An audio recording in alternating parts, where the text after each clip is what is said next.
This data visualization tracks the absolute peak of English football production. Goal involvements, a metric combining a player's total goals and assists, are the ultimate measure of attacking value. Here, you can watch Mohamed Salah's data bar accelerate past Wayne Rooney's long-standing tally of 277, locking in above 280 to set the all-time Premier League record for a single club. The 2024 to 2025 campaign confirmed his total command of the pitch. He finished the season holding the Golden Boot for most goals, the Playmaker Award for most assists, and the Player of the Season trophy. No player in the history of the Premier League had ever secured all three in the exact same year. His reach extends across the continent of Europe, too. With a curled strike against Bologna, he overtook Didier Drogba to become the highest-scoring African player in the history of the Champions League. Output of this magnitude usually comes from one specific profile. You expect these numbers from a pure central striker, someone groomed from childhood to stand in the penalty box and finish. But skip back to 2014, and the reality looks entirely different. During his brief stint at Chelsea, Salah managed exactly 2 goals in 13 appearances. He was widely written off as a transfer failure. His lack of production drew sharp public criticism from his manager, ultimately leading to his departure from Stamford Bridge. This transformation, from a Chelsea reject who started his youth career as a defender to the most lethal goal scorer of his generation, relied on a calculated change to his geometry on the field. To understand that geometry, we have to look at his origins in Egypt. As a teenager, Salah made grueling 3-hour commutes from his village to Cairo just to train with the youth setup at Mokawloon. This tactical pitch layout highlights his starting position in those early days. You can see his single dot isolated deep in the left defensive zone. He was deployed as a left back. His mentality, however, was strictly offensive. After a youth match against ENPI, a game his team won 4-0, Salah left the field in tears simply because he missed several chances to score himself. Seeing that raw emotional drive, his youth coach realized Salah possessed a pure striker's mindset, prompting an immediate move up the pitch to a forward role. This positional shift tapped into his attacking instincts, yet geographically, he was still stationed far away from the primary goal-scoring zones.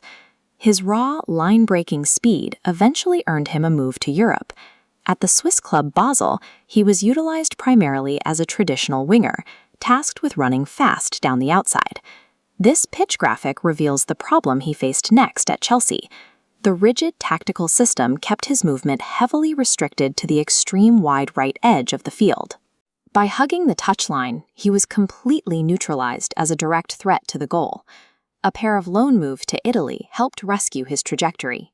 Playing for Fiorentina and Roma, he regained his confidence and consistently hit double-digit goal tallies.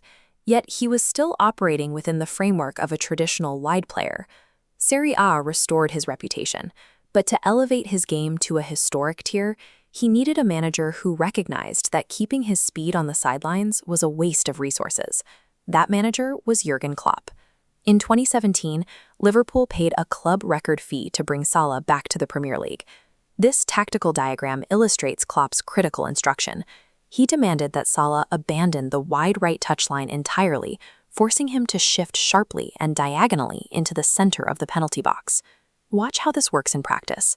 As the center forward, Roberto Firmino, drops deep into the midfield, he pulls the opposing defenders with him. This creates a massive vacuum right in front of the net, allowing Salah to occupy that empty space as the team's true main striker. Salah immediately recognized the value of this new proximity to the net. As he told reporters at the time, "I play closer to the goal than any club before." The results were explosive. In his very first season operating in this system, he scored 32 times, setting the record for the most Premier League goals in a 38-game campaign. Liverpool purchased a highly talented winger, but they engineered a specific tactical geometry that optimized his ability to finish. Operating in these central areas carried a secondary benefit: physical preservation. Because he no longer had to rely on the exhausting end-to-end sprinting required of a traditional winger, his body aged brilliantly over the next 8 years. That efficiency compounded over time. During the 2024 to 2025 season, he became the only player in Premier League history to register at least 15 goals and 15 assists in a single campaign. This motion graphic tracks his output into the 2025 to 2026 season. Making his 300th appearance, you can see his numbers violently tick upwards, smashing past Wayne Rooney's total to set the all-time record for goal involvements at one club. Klopp's tactical adjustment created a highly efficient blueprint. It allowed Salah to maintain attacking dominance well past the age when most forwards begin to decline. This unrelenting club output elevated his standing on the international stage, ultimately earning him the captaincy of the Egyptian national team.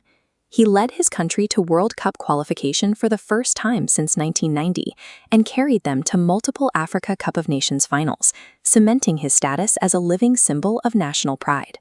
His historic legacy highlights a simple truth about modern football. Raw talent and a relentless work ethic are only part of the athletic equation. True greatness requires optimization.